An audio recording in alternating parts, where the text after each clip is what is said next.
بسم الله الرحمن الرحيم. الحمد لله الذي بنعمته تتم الصالحات. اللهم صل وسلم وبارك على سيدنا محمد وعلى آله وصحبه أجمعين. بعد، يقول الله تبارك وتعالى في الكتاب المنزل بعد أعوذ بالله من الشيطان الرجيم. بسم الله الرحمن الرحيم. إنا نحن نزلنا الذكر وإنا له لحافظون. وقال أيضا: لا يأتيه الباطل من بين يديه ولا من خلفه تنزيل من حكيم حميد. Ah, Alhamdulillah, una-una ho, iniling po natin sa dakilang lumika ang Allah subhanahu wa ta'ala na nawa ay ah, maging dalisay, maging ikhlas ang ating pong mga layunin na kung saan para lamang kay Allah subhanahu wa ta'ala. Minsan, may mga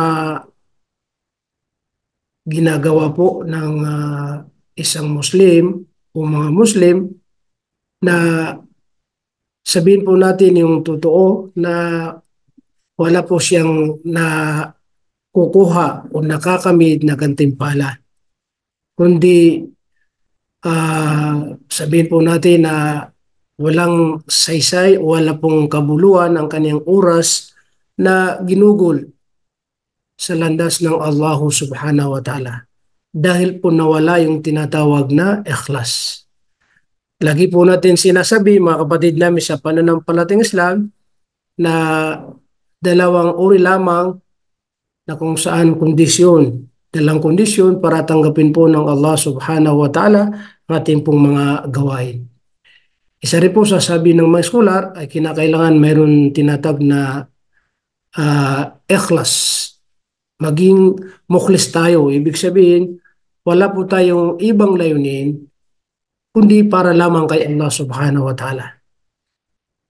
Ako, kayo, sila, kung ano po ang kanilang mga gagawin ng mga pagsamba, kahit anong uri na pagsamba, katulad ngayon pag-aaral. Basta ang layunin po lamang ay para kay Allah subhanahu wa ta'ala. Para kay Allah subhanahu wa ta'ala. Para makamit ang kaluhuran ng Allah subhanahu wa ta'ala. Paniniwala sa Allah subhanahu wa ta'ala. So, yan po ang isang kondisyon. Pangalawa, ay naaayon sa pamamaraan ng mahal natin Propeta Muhammad sallallahu alaihi wasallam. Lahat ng mga ginagawa ng Muslim, magdarasal, mag-aayuno, magsasagawa ng Hajj, kung ano pa man ang kanyang mga gagawin, ng mga iba't ibang uri na pagsamba, ay wala po siyang dapat tularan o gayahin ng mga gawain pagdating sa pagsamba, maliban lamang sa kung saan gagawin niya na naayon sa pamamaraan ng Propeta Muhammad sallallahu alaihi wasallam. Halimbawa po, mga kapatid namin sa pananampalatayang Islam, ang pagdarasal, opo, ito lagi natin po naibibigay na halimbawa. Ang pagdarasal, mayroon tayong limang pagdarasal, di ba po? At bawat pagdarasal ay mayroong nakatakda na kung saan ilang rakaah. Di ba po? Halimbawa, Dhuhur, Salatul Dhuhr, 4 na rakaah. Salatul Asr, 4 na rakaah.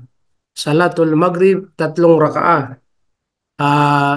Salatul Isha, yung sa gabi na ay 4 na rakaah. At sa Fajr ay 2 rakaah. Ito yung sunna o pamamaraan ng pagsasagawa ng pagdarasal. Kaya kung alimbawa maisip ng isang tao na gusto niyang dagdagan para dumami daw ang gantimpala na kanyang makukuha, alimbawa yung 4 na rakaah ay gagawin niyang sabihin po natin 5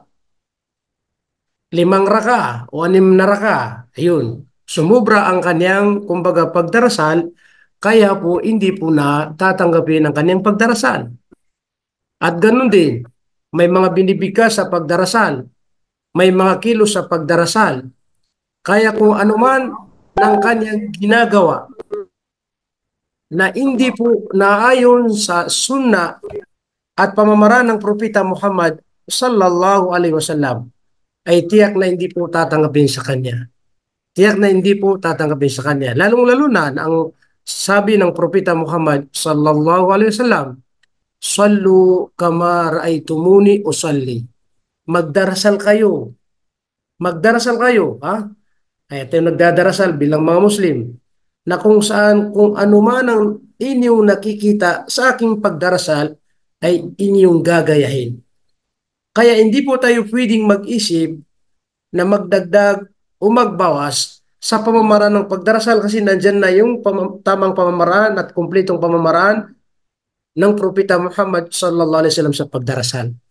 Kaya ito yung sinasabi po natin na kung magdarasal ka na iba ang pamamaraan, wala ka pong makuha kundi exercise lamang, kundi napagod ka lamang, kundi walang saysay ang inyong kumbaga gawain.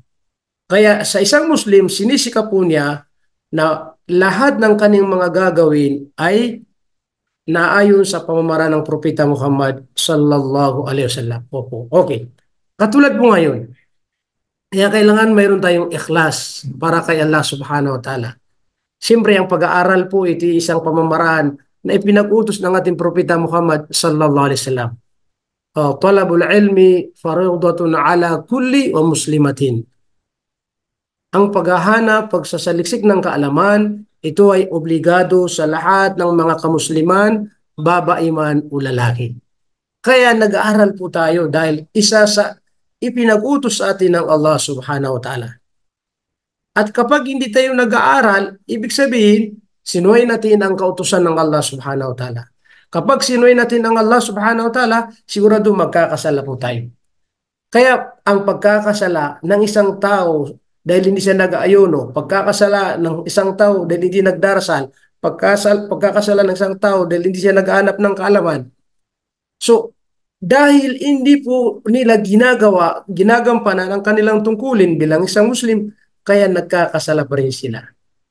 Opo. Kaya ito, nag-aaral po tayo para hindi tayo magkasala. Nag-aaral po tayo para malaman po natin kung ano ang mga dapat nating gawin. Baka maging dahilan na kaya po tayo nakakagawa ng masama dahil hindi po natin alam. Katulad po ngayon, di ba, makikita niyo po sa social media na may mga taong subhanallah, dahil po wala silang alam at inugrante po sila, mangmang po sila sa ilan o mga ibang katuruan ng Islam, kaya kahit na maling-mali ang ginagawa, pero ano pa rin, hindi pa rin nila tatanggapin at iba pa rin ang kanilang mga sinasabi. So ibig sabihin mga kapatid namin sa pananampalatayang Islam, dahil sa kamangmangan, dahil sa walang kaalaman po sa isang bagay, kaya kahit na sinasabi na ito ay masama, ito ay pagkakasala, hindi pa rin tinatanggap. Mangangatwiran pa rin yung tao. Igigit pa rin ang tao na hindi ito ay tama, ito ay bakit nyo parang ganun. Dahil po sa walang kaalaman sa pananampalatayang Islam. Kaya nararapat po na magpapatuloy po tayo sa pag-aaral. Nang sa ganun ay magkaroon tayo ng sapat na kaalaman na para naman hindi po tayo nakakagawa ng isang bagay na labag po sa pananampalatayang Islam. Opo. So ngayon mga kapatid namin sa pananampalatayang Islam, bali gumawa tayo ngayon ng isang paksa na kung saan patungkol po sa katangian at kalamangan ng Quran. Na samantala, ang Lunes na araw na ito, itong araw na Lunes, ito ay para po sa pag-aaral ng Arabic. Opo. Kumbaga, ito yung dati nating araw na ibinibigay natin sa pag-aaral ng Arabic. Pero ang pinakalimni natin, matuto tayong magbasa ng Arabic dahil para makapagbasa po tayo sa banal na Quran. Opo. So ngayon, maglilecture tayo muna tungkol po sa Quran. Katulad ng nakita niyo po, nabasa niyo nating finost na ilan sa mga katangian ng Quran at ano ang mga kalamangan ang Quran kapag ito ay sinasa buhay po natin. So pagkatapos, magtitira tayo ng ilang minuto para kunin po kung sino yung tunay na magpapatuloy sa pag-aaral. Kaya po nag-post tayo na kung sino yung gustong mag-aaral ng Quran. Ang tinutukoy ko po ay bago man o matagal na, marunong, di marunong, basta gustong mag-aral, gustong magpatuloy, ay bibigyan po natin ng pagkakataon at oras para makapagpatuloy po siya sa pag-aaral. Alam po namin na daming mga scholar, mga ustad na nagtuturo po sa social media sa pamamagitan ng Zoom, sa pamamagitan ng Google, sa pamamagitan ng live, sa Facebook, ay napakaraming mga guro po natin na mga nagtuturo at mga magagaling pa. Kaya wala pong problema kung paramihin po natin ang ating oras na pagbibigay sa pag-aaral po sa kanila. Kung kaya po natin lahat tayo makapasok sa nila para sa pag-aaral, bakit hindi? Pero kung wala po tayong oras, depende po kung anong mayroon tayong oras na bakante, yun po lamang ating ibibigay. Opo. Kaya itong unang Lunes po, dahil siyempre ilang buwan na hindi tayo nakapag-aral, una nagbakasyon po tayo, tapos pagbalik natin buwan ng Ramadan, at busy tayo sa buwan ng Ramadan, at pagkatapos ng Ramadan ngayon, ito ibinalik natin ang pag-aaral.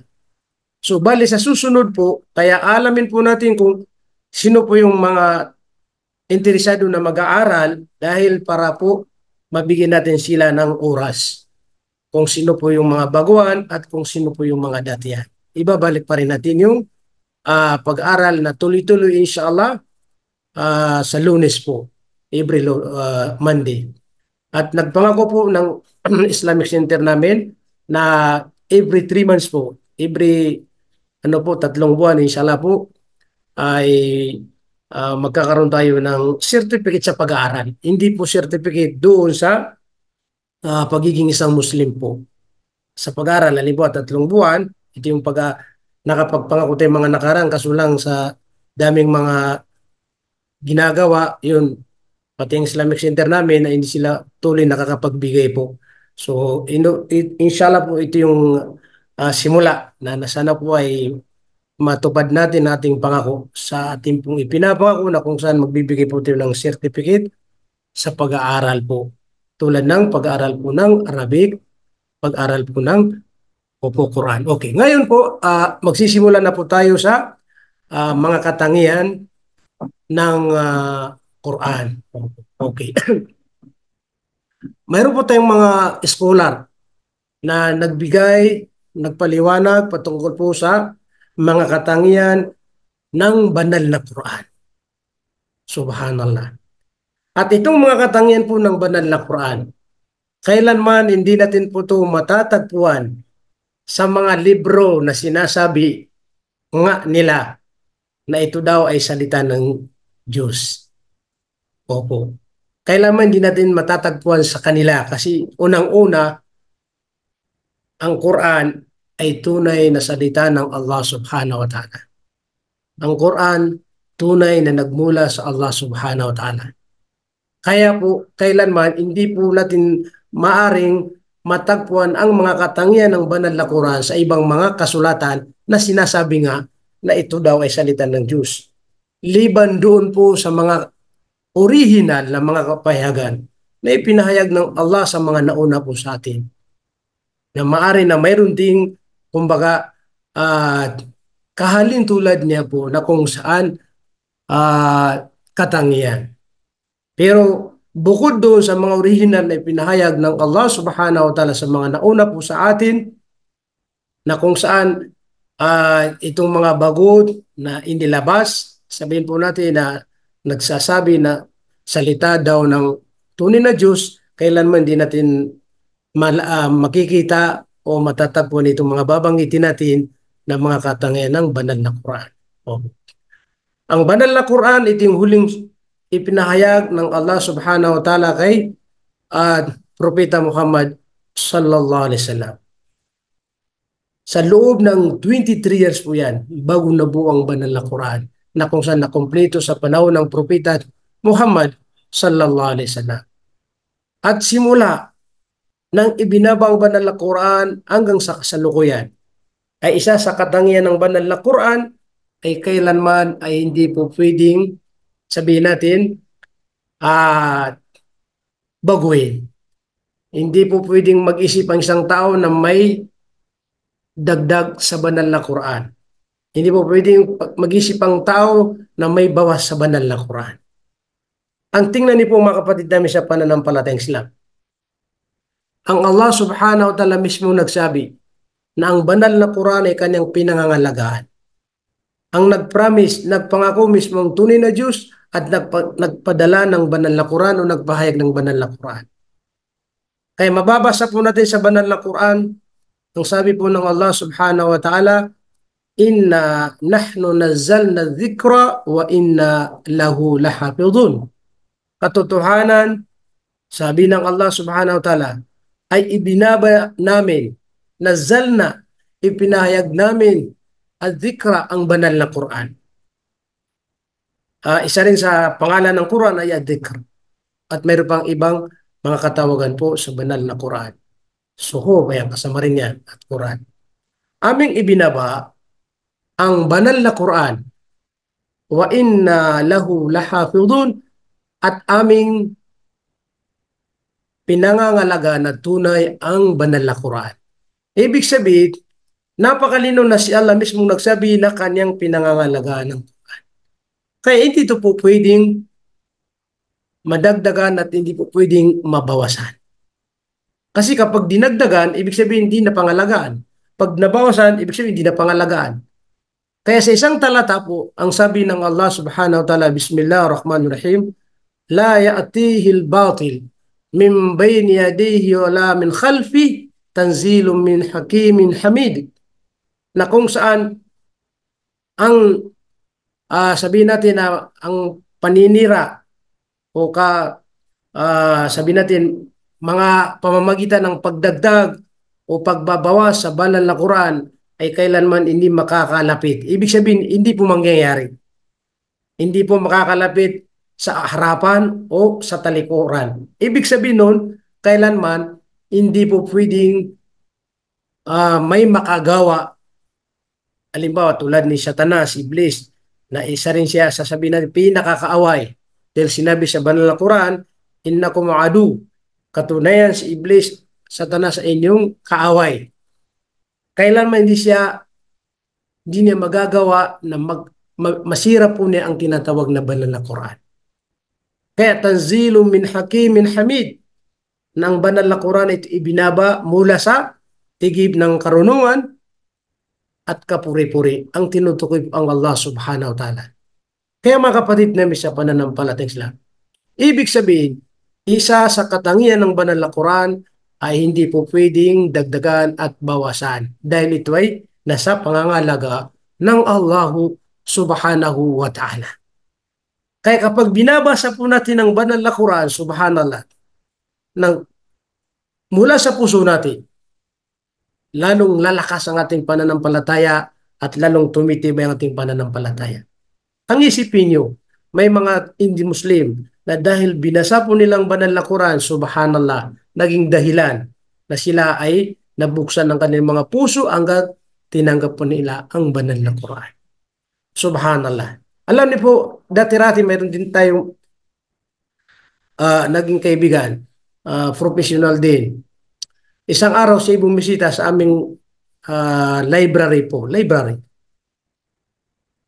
At tumingi sa amin ng Quran na may translate. Siyempre, sabi ko, alam ko na hindi pa siya Muslim, sabi ko, magbabasa ka. Sabi niya, opo, Ustad. Binigay namin sa kanya, alam niyo po, after 6 months, dahil sa pagbabasa ng banal na Quran, kaya nangyari po ay, bumalik siya after 6 months, hindi ako nagkamali, hanggang sa nagsyada, tinanggap niya ang Islam. Dahil po sa pagbabasa ng banal na Quran. So ang ibig sabihin po mga kapatid namin sa pananampalatayang Islam, kaiba-iba po ang laman ng banal na Quran dahil tunay na salita ng Allah subhanahu wa ta'ala. At bukod pa doon, ang banal na Quran ay masasabi po natin na ito ay ibinaba ng Allah subhanahu wa ta'ala na may kasamang gamot. Opo, may kasamang gamot po yan. May kasamang gamot at awa ng Allah subhanahu wa ta'ala. Opo. So, bole po, yan ang isang katangian ng banal na Quran. Sa madaling sabi, ito ay pinangangalagaan ng Allahu subhanahu wa ta'ala. At hindi natin maaaring ihalin tulad sa mga ibang kapahayagan isinulat o ginawa ng katulad natin pong tao. Okay. Pangalawa, ang banal na Quran ay ito lamang ang ipinahintulot ng Allah subhanahu wa ta'ala na magiging, kumbaga, batas. Pag sinabi batas, lahat ng gagawin ng mga Muslim, kailangan walang hatol po sa kanila maliban lamang sa banal na Quran. Titingnan po nila kung anong mayroon sa banal na Quran. Kaya, ipinag-utos ng Allah subhanahu wa ta'ala na kung mayroon pong mga hindi pagkakasunduan na kailangan niya yung batas, yung hatol, Quran po lamang ang ipinagkaloob ng Allah subhanahu wa ta'ala at ipinahintulot niya lamang na dapat maging batas, maging umahatol sa lahat ng mga pangyayari.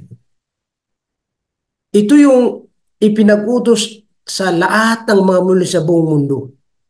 Hindi lang dito sa Saudi Arabia. Baka sabihin mo, sa Saudi Arabia lamang siguro yan, ginagawa yung ang inahatol nila ay mula sa banal na Quran. Hindi, lahat, buong mundo yan.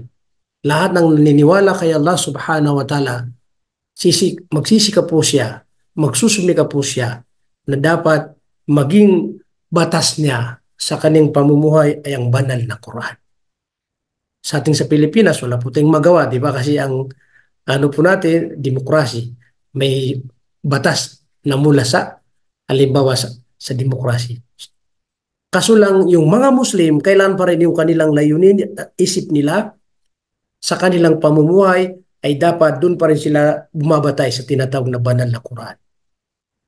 Kahit na hindi po sa kalawakan o sa pangkalahatan na hindi po magagamit ang batas ng Quran o ihato lang Quran dahil siyempre may nangunguna. Pero bilang Muslim pa rin tayo dahil hindi naman tayo marami. Pero kailangan pa rin na makita ng tagapaglikha na ang sinusunod ng ating sarili mismo, puso po natin ayon sa batas ng banal na Quran. Kaya hindi po pwedeng magpabaya ang isang Muslim na gano'n-gano'n lamang na doon sumusunod sa mga batas na gawa ng tao. Kailangan doon pa rin siya sa kanyang isip at kung mayroon siyang magagawa, dapat gawin po niya na maging batas na humahatol sa mga pangyayari ay magmumula sa banal na Quran. Dahil binigyan ng tagapaglikha ng babala lahat ng mga Muslim na hindi sila pumapayag, hindi po sila pumapayag na maging batas, umangibabaw na magiging susundin na batas ay ang banal na Quran. Babala po yan mula sa Allah subhanahu wa ta'ala. Ano ang sabi ng Allah? Mayroon siyang 3 talata na magkakasunod-sunod. Una ang sabi niya, وَمَنْ لَمْ يَحْكُمْ بِمَا أَنزَلَ اللَّهُ فَأُولَٰئِكَ هُمُ الْكَافِرُونَ. Kung sino man ang hindi, kumbaga, pumapayag, hindi po umahatol sa kanya ay naayon sa banal na Quran. Ibig sabihin, kung may mga pangyayari at kinakailangan yung hatol sa isang Muslim, doon pa rin siya pupunta sa ang maghatol sa kanila ay ang banal na Quran. Kung ano yung sinabi sa banal na Quran. Dahil kapag hindi pumapayag, sinasadya ng isang Muslim na doon po siya pumupunta sa kung saan hindi ang hatol ay mula sa banal na Quran. فَأُولَٰئِكَ هُمُ الْكَافِرُونَ. Sila, sabi ni Allah subhanahu wa ta'ala, ay mga hindi naniniwala. So yan ang mahigpit na babala ng Allah subhanahu wa ta'ala na kinakailangan sa isang Muslim ay mayroon siyang layunin, pagsusumikap na ang susundin niya na batas sa kanyang pamumuhay ay ang banal na Quran. Sa pangalawang talata, ang sabi nila, وَمَنْ لَمْ يَحْكُمْ بِمَا أَنزَلَ اللَّهُ فَأُولَٰئِكَ هُمُ الظَّالِمُونَ. Ibig sabihin, kung sino man ang hindi pumapayag at hindi sumusunod na ang ihatol ay ang banal na Quran, sabi nila sila ay mga zalimun, mapaggawa ng kamalian. Sipin yun. Basta ang tinutukoy yung hindi pumapayag, yung sinasadya po niya. Kahit na sabihin po natin sa Pilipinas, hindi po yung nagiging batas kasi may batas na sinusunod. Pero sa isang Muslim, yung pa rin ang ginagampanan niya na lahat ng kanyang mga ginagawa na ayon sa batas na Quran. Quran, Quran. Para malibre at maging malaya doon sa tinatawag na gumagawa ng kamalian. Sa pangatlong talata, وَمَنْ لَمْ يَحْكُمْ بِمَا أَنْزَلَ اللَّهُ فَأُولَٰئِكَ هُمُ الْفَاسِقُونَ. Silang hindi pumapayag na maging batas na ihatol sa kanila ay ang banal na Quran. Sila, sabi ng Allah subhanahu wa ta'ala, ay mga suwail. Mga suwail. Di ba? Napakasamang pakinggan dahil sa hindi ka sumusunod sa batas ng Quran. Kaya isa ito sa katangian ng banal na Quran na hindi papayag ang tagapaglikat ang magiging batas dito sa ibabaw ng lupa ay hindi mismo yung banal na Quran. Kaya pinaka minor po, simple, tayo mismo, tanungin natin ating sarili. Nasusunod ba natin ba ang batas ng Quran? Ang kibang pamumuhay ay naayon ba sa banal na Quran? Ang mga ginagawa ko po ba ay naayon sa banal na Quran? Ang mga ginagawa ko po ba ay kautusan ng Allah mula sa banal na Quran? Tayo pa rin ang sasagot sa ating sarili. Kung nasusunod ang banal na Quran, alhamdulillah. Kung hindi nasusunod, ito po kaya tayo nag-aaral. Opo. Pero ang totoo po, kapag wala tayong alam sa banal na Quran, ano pong susundin natin? Hindi natin alam, di ba? Kaya dapat nagpapatuloy po tayo sa pag-aaral sa tinatawag na banal na Quran. Opo. Yan ang pangalawa na sinabi ng mga eskolar na katangian ng banal na Quran. Pangatlo na kung saan katangian ng banal na Quran ay masasabi po natin ang banal na Quran ay isang katangian ng banal na Quran ay mayroon siyang mu'jizat. Ibig sabihin, mapapansin po natin na ang banal na Quran ay kailanman hindi po tayo magkaroon ng doubt. Hindi po tayo magkaroon na yung bang parang pagdududa. Opo. Kasi unang-una, ang gumawa sa banal na Quran o ang pinagmula ng banal na Quran ay ang tagapaglikha. Kaya kailanman hindi po pwede ang tagapaglikha na gumawa na magkaroon ng doubt. Magkaroon ng doubt. Tingnan niyo po. Sa banal na Quran, ang sabi ng Allah subhanahu wa ta'ala, "Dhalikal kitabu la rayba fihi." Sa Suratul Baqarah, kauna-unang kumbaga page, pagkatapos ng Suratul Fatiha. Sinaksiyan ng Allah subhanahu wa ta'ala at sinabi po niya, ito ang banal na Quran. La rayba fihi. Walang pagdududa. Kailangan walang pag-alilangan, kahit katiting lamang. Naalala ko tuloy ito, lagi ko na ikukwento. Isang Amerikano na nagsala dyan sa Al-Guzaybi, kasama kami doon. Pagkatapos magsala ng Friday, ang mga kapatid natin, yung Amerikano, doon siya sa unahan.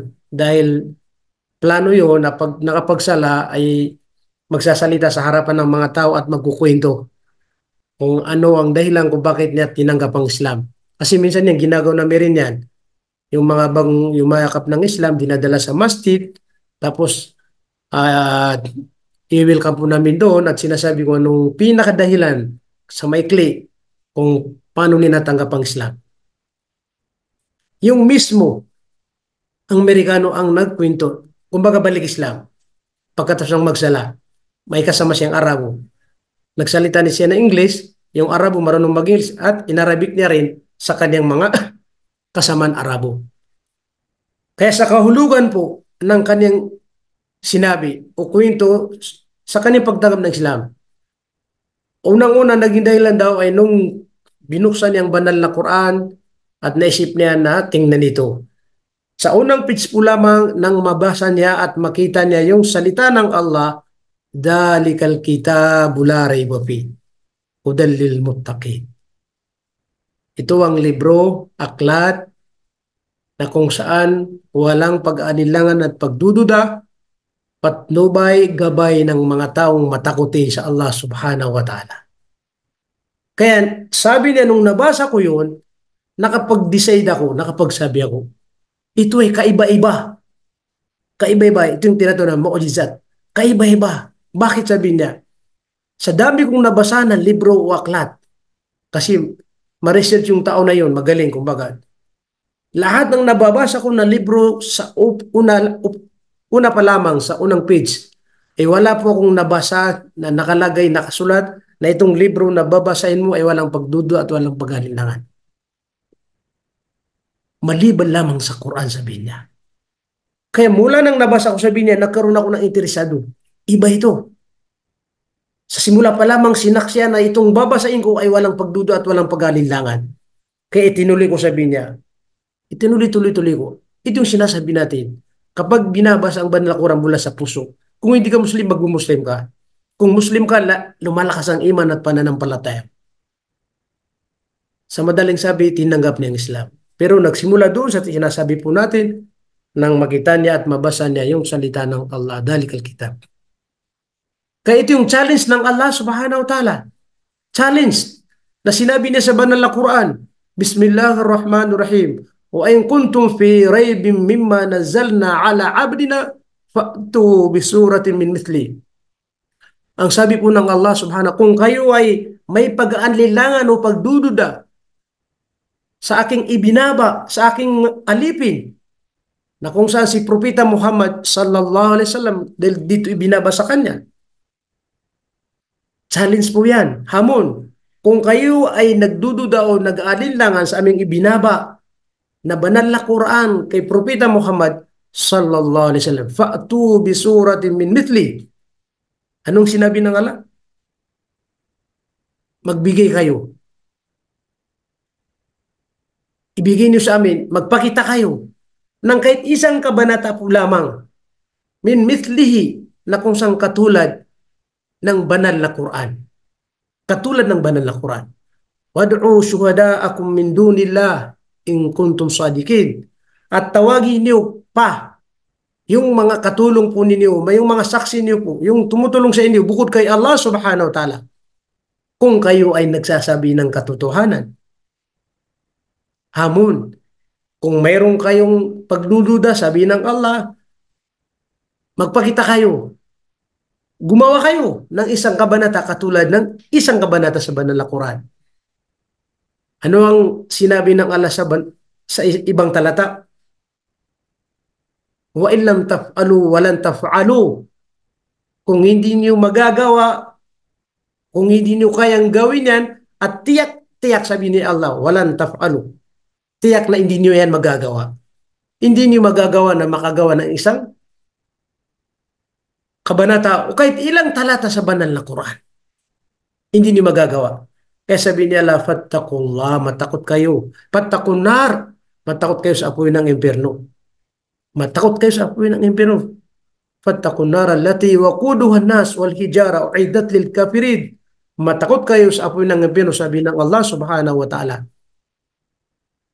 Na ang apoy ng impyerno ay ang mga panggatong ay dalawa ang tinutukoy. Mga tao at saka mga bato. Mga tao, nas wal hijara. Uiddat lil kafirin. At ito ay saan? Para lamang sa mga hindi mananampalataya o naniniwala kay Allah subhanahu wa ta'ala. Subhanallah. So, nakita niyo po mga kapatid namin sa pananampalataya. Kaya ang Quran, isa ito sa kanyang katangian na wala po tayong matatagpuan na pagdududa o pag-adilangan. Pero bukod sa banal na Quran, yun po, doon tayo makakabasa ng maraming magkakasalungat mismo. Magkakasalungatan. Kaya sa banal na Quran, mayroong sinabi ng Allah subhanahu wa ta'ala na hindi ba kayo nagbigay ng pagmumuni-muni, malalim na pag-iisip sa banal na Quran, na kung saan ito ay kung hindi galing sa Allah subhanahu wa ta'ala. Kumbaga, kung ang banal na Quran ay hindi mula sa hindi mula sa Allah subhanahu wa ta'ala, na kung saan may gumawa ng iba, lawajadu fi ikhtilafan kathira, at tiyak na mayroon kayong mababasa, matatagpo na magkakasalungatan. Ibig sabihin, magkakaroon ng pagdududa at pag-alinlangan. So pansinin nyo, dahil ang Quran ay mula sa dakilang lumikha, kaya wala po tayong mapapansin, makikita na pagdududa dahil mula sa Kanya. Kompleto na. Pero yung mga iba na nagmula sa katulad nating tao, hindi mula sa Allah, kaya mayroon tayong natatagpuan na maraming pagkakasalungatan. Dahil hindi mula sa Allah subhanahu wa ta'ala. Yun ang kaiba, ang banal na Quran sa mga libro, mga aklat na ginawa ng tao. So yun po, nakatatlo na tayo dahil malapit ng ating oras. Magtitira po tayo dahil doon sa mga mag-aaral inshallah, at titingnan po natin kung saan natin sila ilalagay na label. Pang-apat po mga kapatid namin sa pananampalatayang Islam. Pang-apat na katangian ng Quran. Ang banal na Quran ay dito lamang tayo magkakaroon na maraming gantimpala at biyaya na ibibigay ng tagapaglikha abang tayo nagbabasa ng banal na Quran. Abang nagbabasa tayo ng mga litra sa banal na Quran, nagkakaroon tayo ng maraming gantimpala. Sabi nga nila, pagdating sa parang halintulad ng pera, magkakaroon tayo ng maraming savings. Opo, kasi kaiba-iba ang Quran kapag ito'y binabasa. Bukod sa oras, nagagantimpalan po tayo ng Allah subhanahu wa ta'ala sa gagamitin natin sa pagbabasa, mayroon tayong gantimpala sa bawat litra yan, bawat litra. So, ibig sabihin, kung tayo'y makabasa ng litra sa banal na Quran, ay subhanallah.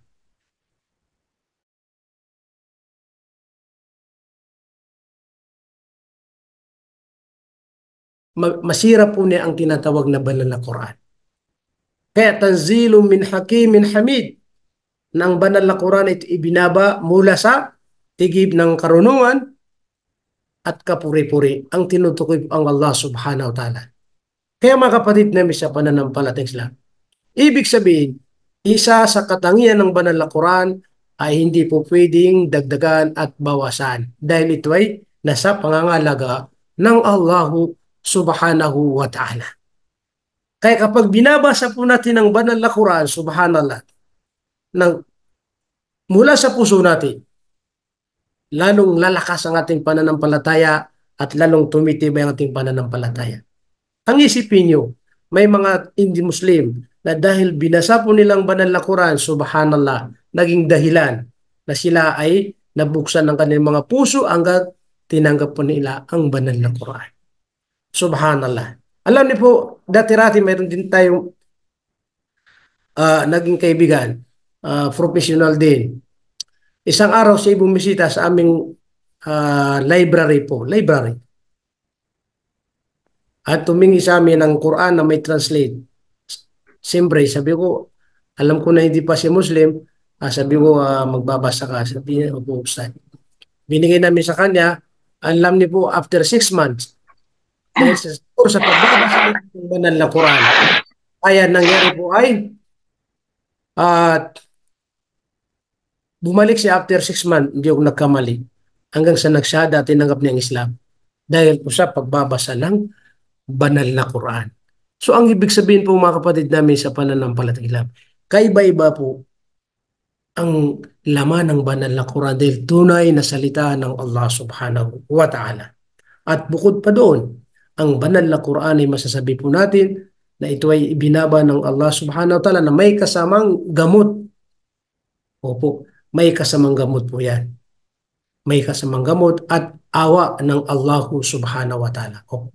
So bole po, yan ang isang katangian ng banal na Quran. Sa madaling sabi, ito ay pinangangalagaan ng Allahu subhanahu wa ta'ala. At hindi natin maaaring ihalin tulad sa mga ibang kapahayagan isinulat o ginawa ng katulad natin pong tao. Okay. Pangalawa, ang banal na Quran ay ito lamang ang ipinahintulot ng Allah subhanahu wa ta'ala na magiging, kumbaga, batas.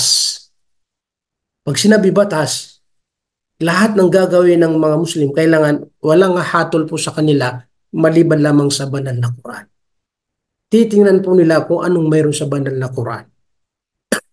Kaya ipinag-utos ng Allah subhanahu wa ta'ala na kung mayroon pong mga hindi pagkakasunduan na kailangan niya yung batas, yung hatol, Quran po lamang ang ipinagkaloob ng Allah subhanahu wa ta'ala at ipinahintulot niya lamang na dapat maging batas, maging umahatol sa lahat ng mga pangyayari. Ito yung ipinag-utos sa lahat ng mga muli sa buong mundo. Hindi lang dito sa Saudi Arabia. Baka sabihin mo, sa Saudi Arabia lamang siguro yan, ginagawa yung ang inahatol nila ay mula sa banal na Quran. Hindi, lahat, buong mundo yan. Lahat ng naniniwala kay Allah subhanahu wa ta'ala, magsisikap po siya, magsusumika po siya na dapat maging batas niya sa kanyang pamumuhay ay ang banal na Quran. Sa ating sa Pilipinas, wala po tayong magawa, di ba? Kasi ang ano po natin, demokrasi, may batas na mula sa, halimbawa sa demokrasi. Kaso lang yung mga Muslim, kailan pa rin yung kanilang layunin, isip nila, sa kanilang pamumuhay, ay dapat doon pa rin sila bumabatay sa tinatawag na banal na Quran. Kahit na hindi po sa kalawakan o sa pangkalahatan na hindi po magagamit ang batas ng Quran o ihato lang Quran dahil siyempre may nangunguna. Pero bilang Muslim pa rin tayo dahil hindi naman tayo marami. Pero kailangan pa rin na makita ng tagapaglikha na ang sinusunod ng ating sarili mismo, puso po natin ayon sa batas ng banal na Quran. Kaya hindi po pwedeng magpabaya ang isang Muslim na gano'n-gano'n lamang na doon sumusunod sa mga batas na gawa ng tao. Kailangan doon pa rin siya sa kanyang isip at kung mayroon siyang magagawa, dapat gawin po niya na maging batas na humahatol sa mga pangyayari ay magmumula sa banal na Quran. Dahil binigyan ng tagapaglikha ng babala lahat ng mga Muslim na hindi sila pumapayag, hindi po sila pumapayag na maging batas, mangibabaw na magiging susundin na batas ay ang banal na Quran. Babala po yan mula sa Allah subhanahu wa ta'ala. Ano ang sabi ng Allah? Mayroon siyang 3 talata na magkakasunod-sunod. Una ang sabi niya, وَمَنْ لَمْ يَحْكُمْ بِمَا أَنزَلَ اللَّهُ فَأُولَٰئِكَ هُمُ الْكَافِرُونَ. Kung sino man ang hindi, kumbaga, pumapayag, hindi po umahatol sa kanya ay naayon sa banal na Quran. Ibig sabihin, kung may mga pangyayari at kinakailangan yung hatol sa isang Muslim, doon pa rin siya pupunta sa ang maghatol sa kanila ay ang banal na Quran. Kung ano yung sinabi sa banal na Quran. Dahil kapag hindi pumapayag, sinasadya ng isang Muslim na doon po siya pumupunta sa kung saan hindi ang hatol ay mula sa banal na Quran. فَأُولَٰئِكَ هُمُ الْكَافِرُونَ. Sila, sabi ni Allah subhanahu wa ta'ala, ay mga hindi naniniwala. So yan ang mahigpit na babala ng Allah subhanahu wa ta'ala na kinakailangan sa isang Muslim ay mayroon siyang layunin, pagsusumikap na ang susundin niya na batas sa kanyang pamumuhay ay ang banal na Quran. Sa pangalawang talata, ang sabi nila, وَمَنْ لَمْ يَحْكُمْ بِمَا أَنزَلَ اللَّهُ فَأُولَٰئِكَ هُمُ الظَّالِمُونَ. Ibig sabihin, kung sino man ang hindi pumapayag at hindi sumusunod na ang ihatol ay ang banal na Quran, sabi nila sila ay mga zalimun, mapaggawa ng kamalian. Sipin yun. Basta ang tinutukoy yung hindi pumapayag, yung sinasadya po niya. Kahit na sabihin po natin sa Pilipinas, hindi po yung nagiging batas kasi may batas na sinusunod. Pero sa isang Muslim, yung pa rin ang ginagampanan niya na lahat ng kanyang mga ginagawa na ayon sa batas na Quran. para malibre at maging malaya doon sa tinatawag na gumagawa ng kamalian. Sa pangatlong talata, وَمَنْ لَمْ يَحْكُمْ بِمَا أَنْزَلَ اللَّهُ فَأُولَٰئِكَ هُمُ الْفَاسِقُونَ. Silang hindi pumapayag na maging batas na ihatol sa kanila ay ang banal na Quran. Sila, sabi ng Allah subhanahu wa ta'ala, ay mga suwail. Mga suwail. Di ba? Napakasamang pakinggan dahil sa hindi ka sumusunod sa batas ng Quran. Kaya isa ito sa katangian ng banal na Quran na hindi papayag ang tagapaglikat ang magiging batas dito sa ibabaw ng lupa ay hindi mismo yung banal na Quran. Kaya pinaka minor po, simple, tayo mismo, tanungin natin ating sarili. Nasusunod ba natin ba ang batas ng Quran? Ang kibang pamumuhay ay naayon ba sa banal na Quran? Ang mga ginagawa ko po ba ay naayon sa banal na Quran? Ang mga ginagawa ko po ba ay kautusan ng Allah mula sa banal na Quran? Tayo pa rin ang sasagot sa ating sarili. Kung nasusunod ang banal na Quran, alhamdulillah. Kung hindi nasusunod, ito po kaya tayo nag-aaral. Opo. Pero ang totoo po, kapag wala tayong alam sa banal na Quran, ano pong susundin natin? Hindi natin alam, di ba? Kaya dapat nagpapatuloy po tayo sa pag-aaral sa tinatawag na banal na Quran. Opo. Yan ang pangalawa na sinabi ng mga eskolar na katangian ng banal na Quran. Pangatlo na kung saan katangian ng banal na Quran ay masasabi po natin ang banal na Quran ay isang katangian ng banal na Quran ay mayroon siyang mu'jizat. Ibig sabihin, mapapansin po natin na ang banal na Quran ay kailanman hindi po tayo magkaroon ng doubt. Hindi po tayo magkaroon na yung bang parang pagdududa. Opo. Kasi unang-una, ang gumawa sa banal na Quran o ang pinagmula ng banal na Quran ay ang tagapaglikha. Kaya kailanman hindi po pwede ang tagapaglikha na gumawa na magkaroon ng doubt. Magkaroon ng doubt. Tingnan niyo po. Sa banal na Quran, ang sabi ng Allah subhanahu wa ta'ala, "Dhalikal kitabu la rayba fihi." Sa Suratul Baqarah, kauna-unang kumbaga page, pagkatapos ng Suratul Fatiha. Sinaksiyan ng Allah subhanahu wa ta'ala at sinabi po niya ito ang banal na Quran. La rayba fihi. Walang pagdududa. Kailangan walang pag-alilangan, kahit katiting lamang. Naalala ko tuloy ito, lagi ko na ikukwento. Isang Amerikano na nagsala dyan sa Al-Guzaybi, kasama kami doon. Pagkatapos magsala ng Friday, ang mga kapatid natin, yung Amerikano, doon siya sa unahan. Dahil plano yun na pag nakapagsala ay magsasalita sa harapan ng mga tao at magkukwento kung ano ang dahilan kung bakit niya tinanggap ang Islam. Kasi minsan yung ginagawa na meron yan, yung mga yumayakap ng Islam, dinadala sa masjid, tapos i-welcome po namin doon at sinasabi ko anong pinakadahilan sa maikli kung paano ninatanggap ang Islam. Yung mismo, ang Amerikano ang nagkwento, kumbaga balik Islam, pagkatapos ng magsala, may kasama siyang Arabo. Nagsalita niya siya ng English, yung Arabo marunong mag-English at inarabik niya rin sa kanyang mga kasamaan Arabo. Kaya sa kahulugan po ng kanyang sinabi o kwento sa kanyang pagtanggap ng Islam, unang-una naging dahilan daw ay nung binuksan niyang banal na Quran at naisip niya na tingnan ito. Sa unang page po lamang nang mabasa niya at makita niya yung salita ng Allah, "Dhalikal kitabu la rayba fihi hudal lil muttaqin." Ito ang libro, aklat, na kung saan walang pag-anilangan at pagdududa, patnubay, gabay ng mga taong matakutin sa Allah subhanahu wa ta'ala. Kaya sabi niya nung nabasa ko yun, nakapag-decide ako, nakapagsabi ako, ito ay kaiba-iba.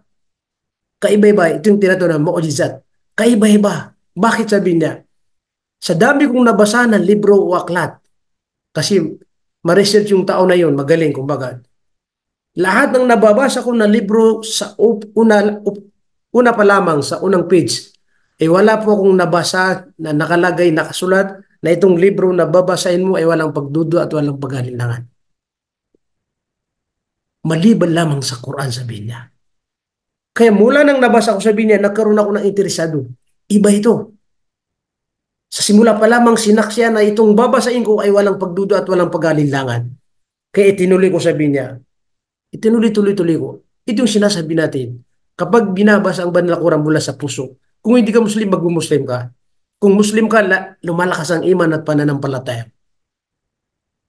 Sa madaling sabi, tinanggap niya ang Islam. Pero nagsimula doon sa sinasabi po natin nang makita niya at mabasa niya yung salita ng Allah, dalikal kitab. Kaya ito yung challenge ng Allah subhanahu wa ta'ala. Challenge na sinabi niya sa banal na Quran. Bismillahirrahmanirrahim. Wa in kuntum fi raybin mimma nazzalna ala abdina fa'tu bi suratin min mithli. Ang sabi po ng Allah subhanahu, kung kayo ay may pag-aanlilangan o pagdududa sa aking ibinaba, sa aking alipin, na kung saan si Propeta Muhammad sallallahu alaihi wasallam, dahil dito ibinaba sa kanya. Challenge po yan, hamon. Kung kayo ay nagdududa o nag-aalinlangan sa aming ibinaba na banal na Quran kay Propeta Muhammad sallallahu alaihi wasallam, fa'tu bi suratin min mithli. Anong sinabi ng Allah? Magbigay kayo.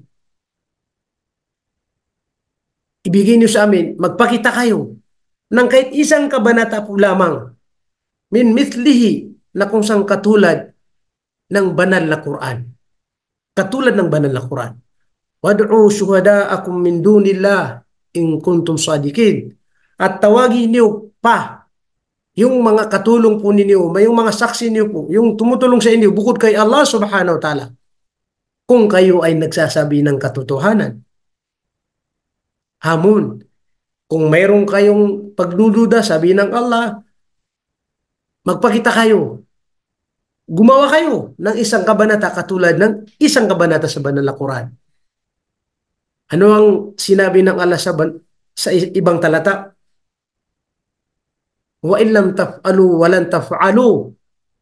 Kung hindi niyo magagawa, kung hindi niyo kayang gawin yan, at tiyak sabi ni Allah, walan taf'alu. Tiyak na hindi niyo yan magagawa. Hindi niyo magagawa na makagawa ng isang kabanata o kahit ilang talata sa banal na Quran. Hindi niyo magagawa. Kaya sabi niya, la fattakullah, matakot kayo. Fattakun nar, matakot kayo sa apoy ng impyerno. Matakot kayo sa apoy ng impyerno. Fattakun nar allati waquduha an-nas wal hijara uiddat lil kafirin. Matakot kayo sa apoy ng impyerno, sabi ng Allah subhanahu wa ta'ala. Na ang apoy ng impyerno ay ang mga panggatong ay dalawa ang tinutukoy. Mga tao at saka mga bato. Mga tao, nas wal hijara. Uiddat lil kafirin. At ito ay saan? Para lamang sa mga hindi mananampalataya o naniniwala kay Allah subhanahu wa ta'ala. Subhanallah. So, nakita niyo po mga kapatid namin sa pananampalataya.